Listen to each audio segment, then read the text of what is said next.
ready for a swing. Tearing up a lane, yeah. I stay flossing in that candy paint. We're going to focus on four fathers of Confederation: George Brown, John A. Macdonald, George Coles, and Edward Palmer. George Brown was pro-Confederation. He started the Banner newspaper and eventually the Globe newspaper, which supported reformers and encouraged responsible government. In 1851, he entered the Canadian Assembly representing Kent. He played a vital role in the side of Confederation after forming a coalition in order to strengthen support for unification. John A. Macdonald was also pro-Confederation. He favored a unitary form of government. Just like George Brown, he helped form the coalition. He later became the first Prime Minister of Canada and successfully linked Canada with the CPR. George Coles was anti-Confederation. He moved from the Conservative to Reform Party in 1847. He began to push for responsible government. In fact, he became the first premier under responsible government. At the Charlottetown Conference, he wasn't too keen on the idea of uniting the British North American colonies. Edward Palmer was also anti-Confederation. He began his politics career by representing Charlottetown as a Tory. In 1849, he became the leader of the Tories, but was replaced as premier in 1863. He strongly opposed the Confederation, and because of this, was forced to resign as senator. The Charlottetown Conference was originally planned as a meeting of the three leaders of the three maritime provinces. They wanted to discuss the possibility of a union amongst themselves. Canada East and West leaders asked to attend because they wanted to convince the Maritimers to join a large union of all the British North America colonies. The conference was set for September 1st, 1864. John A. Macdonald and George Cartier presented general terms of the Canadian proposal, while Alexander Galt discussed financial matters and George Brown dealt with the constitutional issues. The conference adjourned on September 7th, with the maritime delegates warm to the idea of a larger federal union. The delegates who favored the idea saw it as an opportunity for improved commercial relations with the rest of Canada and a way to finance an intercolonial railway. Most promoters were friends and associates of the new industrialists who wanted these improvements. Another conference was set for October in Quebec City.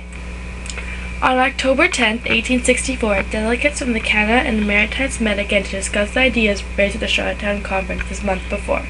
While trying to work out an agreement, the delegates argued about whether there should be a legislative or a federal union. John A. Macdonald favored a legislative union which would have a strong central government. The Maritimers and French Canadians pressed for a federal union, which each member was an equal partner. In the end, the delegates agreed to a compromise. The provinces would keep control of a specific list of powers, including education and language, and the federal government would have residual, or all of the enlisted powers necessary for peace, order, and good government. They also agreed to have two houses of government: a lower house, the House of Commons today, which would be based on representation by population, rep by pop, and an upper house, the Senate, which would give regional representation. Reaction to the proposal. The Quebec resolutions received a mixed response from the various colonies of British North America. Many French Canadians, particularly the Rogues Party, opposed Confederation because, in the new House of Commons, English Canadians would greatly outnumber the French. There was also strong opposition in the Maritimes, where many people felt that their trade orientation was more north-south with the United States and eastward with Britain. They feared they'd lose their special identity too. Hold on. Oh! In Nova Scotia, Charles Tupper urged a quick completion to Confederation before his government had to face an election, since the feelings in that province, expressed by the people like Joseph Howe, were not enthusiastic. In PEI, there was so much opposition to Confederation across party lines that the province stayed out of the 1867 agreement. C! Charlottetown! O! Oh my God! N! New government! F! Federal Union! E! Parliamentary! D! Democracy! E! English word for it!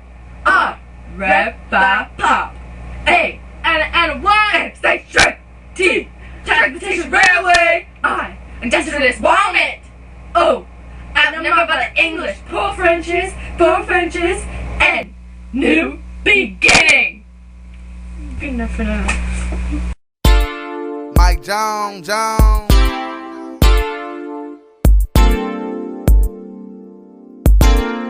Mike Jones.